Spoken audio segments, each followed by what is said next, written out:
one of the greatest finishes in NASCAR history. Wheel that thing, brother! This is crazy. There's the gap between 1 and 2. Larson by 3. What kind of run does Kyle Larson get off of this corner? Larson to the bottom, trying to take the lead away. Slide job. Slide job. So, Guru, what are the answers? Slide job. Slide job. Slide job. Slide job.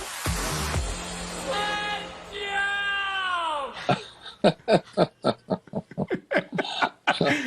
The two guys known for the slide in our NBC Sports We're family. out, man. We can't get That's better pretty than that. good. We're done. That's it. That's it.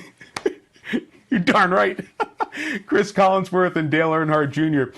join us. Chris slid in on Sunday nights, and Dale, when he got his debut in the booth for NASCAR for us, came up with slide job. And then, Junior, I saw you the next week. I joined the gang at Daytona, and everybody was walking around yelling slide job to you. That's got to happen when you're out of tracks, when people yell that one famous line that you authored in your very first show. People yell that as much as they yell, "Hey, Junior," to you sometimes. Yeah, that turned out to be quite a thing. I was a little surprised or taken aback by how many people have picked up on that and continue, even today, telling me that, that was a great call. But I just was having so much fun. And I think that I have to say, my booth mates did a great job. Burton, Letarte, Rick, Allen, they all did such a great job of making me feel so comfortable. I literally just fell into a moment where it was like sitting on the couch with my buddies talking about what we were seeing on TV, watching the race. And it just, it's just the moments where you kind of get into what you got to love what you're doing, love what you're watching. And I was certainly, enamored with everything that was happening on the track in that moment. It just kind of blurted it out. I was hoping, so we were in two booths. I was in a booth with Letarte, and Rick is in another booth with Burton, and we can see them. And I was hollering slide job to Rick. I was trying to tell Rick that's what's about to happen, because Rick's calling the last lap. That's his job. And we can get in there, have a little fun, but it's his role, and I'm sitting there, I'm hollering slide job to Rick, really saying, man, that's what's coming. That's what it might be what the move is. And we never see that on asphalt. That's a dirt move. You never see it on asphalt. It was crazy. Kyle Larson tried to make it work. Well, Collinsworth, now he'll never slide in next to Al the same way anymore. He'll be hearing you yell slide job in your mind. Chris, that thing picked up such momentum on social media. When did you get wind of it? Somebody actually put it to like a soccer great moment.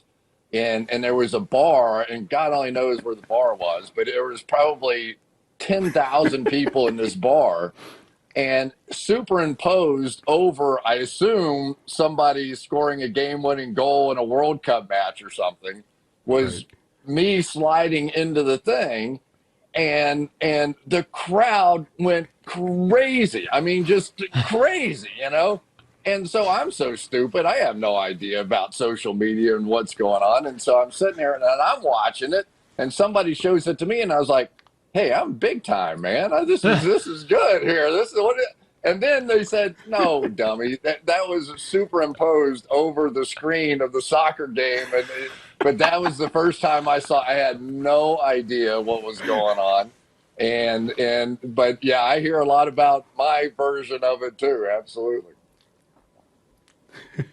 It's so funny. Hey, just get everybody updated with how you all are holding up and what you're up to. Dale Jr., I'll start with you. Obviously, it's a very different time, but every time I turn on this iRacing thing, you're up near the top of the lead here. You're staying busy on Sundays, getting behind the wheel. Yeah, there's a simulation, if you will, called iRacing, and you can go online on a personal computer at home and race against anybody in the country, in the world for that matter. And I've been on that service for almost 2 decades now, and it's a lot of fun. And it's become so popular now that since we've paused momentarily of running the current Cup schedule, somebody came up with a great idea, putting all the Cup drivers on this platform and to broadcast the races. And it's turned out really well. We've done 3 so far, and we've had a lot of people tuning in. NBC, SN has a great opportunity to showcase what they can do as well. We've got short track showdown coming out this week, Wednesday, and actually there's races every day this week on NASCAR America. But it's been a lot of fun using this iRacing platform and having the real drivers get on the platform. There's already a lot of them on there, but we have them all on there now and getting their input on how realistic this software and this simulation is. And there you see it. I mean, it looks real. It feels just as real when you're driving the car. Obviously, you're in the comfort of your own home. You're not in a 130-degree temperature race car vibrating and shaking around. And the crashes don't hurt. So, all that's really nice. But I'm having a lot of fun with it. And it does break up the time. I mean, just for a moment, while we're running these races, you almost forget everything else that's going on in the world. But we're doing good. Amy's doing great. She's pregnant with our second child. So that's thrown us for a unique experience compared to our first child. All the non-essential visits are canceled for the doctors, so we're not going in for those checkups. But everything's going smooth, and we just can't wait for everything to get back to normal. Well, congratulations on that. We wish you guys all the best. And then, Cris, on your end with Pro Football Focus, your company, you guys, this is a heavy draft season. So I would imagine that even though we are stopping all the external stuff, from a work perspective, you're staying probably as busy as you would be this time of year anyway. Well, they had a 2-on-2 volleyball game outside our condominium window the other night, and I called it. I opened the window and I announced it. I'm getting desperate. You got to do something. You got to analyze something. But yeah, you're right. The draft goes on, and it's one of the interesting part about the NFL, and you probably know this as well as I do, is that nothing's really changed. Free agency was right on schedule. They did that, so I had work, and PFF had work to do with everything that was going on with the draft. Excuse me. And then you roll right into the draft, and now I'm studying all these guys and getting ready for that, and trying to figure out who's going where, when, and how, and then you try and figure out whether or not we're going to play football by the time we get around to football season, because I think it's a really legitimate question as to, exactly what happens with the beginning of the season. Yeah, well, I'm going to shut my end of this down for a second. Junior, you're as big a Redskins fan as I know, so why don't I let you ask Collinsworth Washington Redskins question here as you guys try to get this franchise turned back around. Yeah, I think the question everybody has is, what will they do with that pick? Will they take Chase Young, or is there there's always smoke and mirrors, but is there any real consideration from the Redskins to trade back?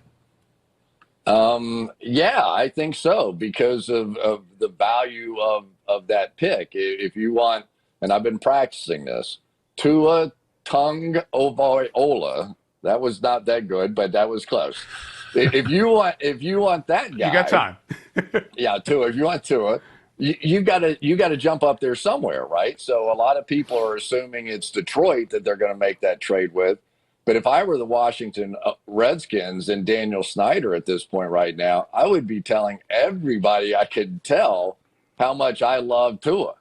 Because if they want to make that deal, I want them coming up and making that deal with me. And I want that sort of optionality that he's, because if you just assume that Chase Young is going to be the pick, now all of a sudden you're basically making it easy. Now you make the deal with Detroit instead of Washington. Yeah, I find that pretty interesting. Hey, Cris, tell Junior. Go ahead, Junior. Yeah, I just, you go ahead, Tua, there was conversation about them taking Tua and legitimate, intention to maybe draft him.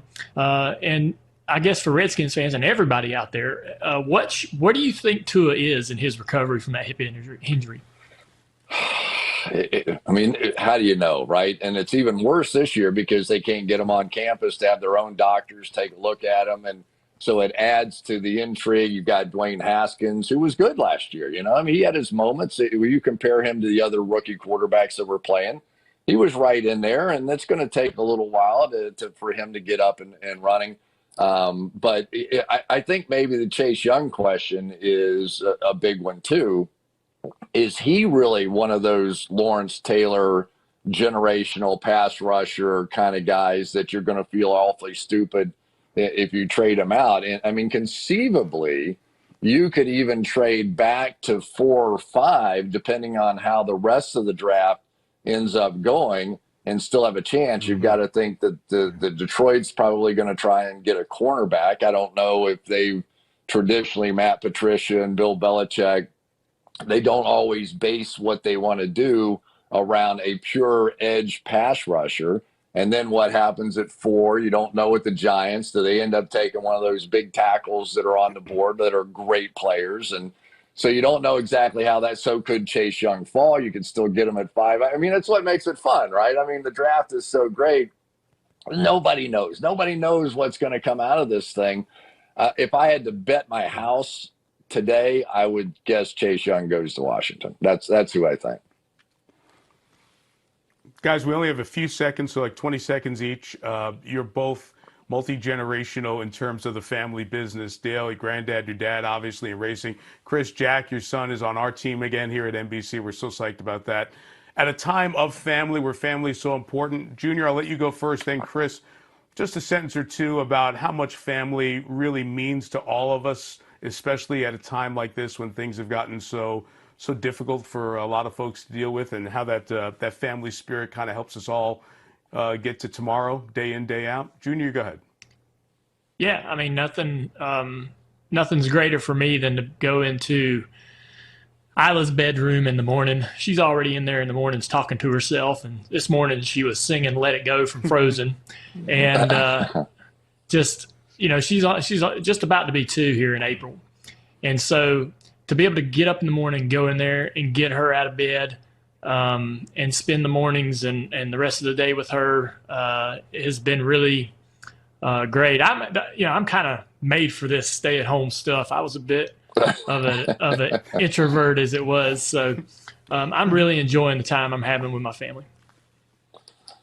Yeah, me too, Mike. And first of all, congratulations. I got a chance to meet your wife, Amy, and a Kentucky cheerleader, just like my wife, Holly, was. And we're not having babies. We're having grandbabies around here. We got our second one on the way as well. So we're pretty pumped about all of that. But I also want to remember just how tough life is for so many people right now, and our friends in New York. And it's just devastating to watch, and the medical people and the delivery people and everybody who's contributing and risking their own life trying to do this. We certainly want to start with them and what they mean to all of us at this particular point. Sports is, I don't know, sort of a back burner thing at this point when you start to consider, but as a man of a little bit of faith too, I do find it interesting that sort of the peak of this thing in New York City is going to come on Easter Sunday. So we all hope and pray for the best for everybody, and hopefully it all begins to go the other way here real soon. Amen. You both are 2 of our favorite people, and thanks for doing this. This is fun. We'll stay in touch. Thanks for hopping on, guys. Appreciate it. My pleasure. Good to see you too. Hi, I'm Mike Tirico, and thanks for watching.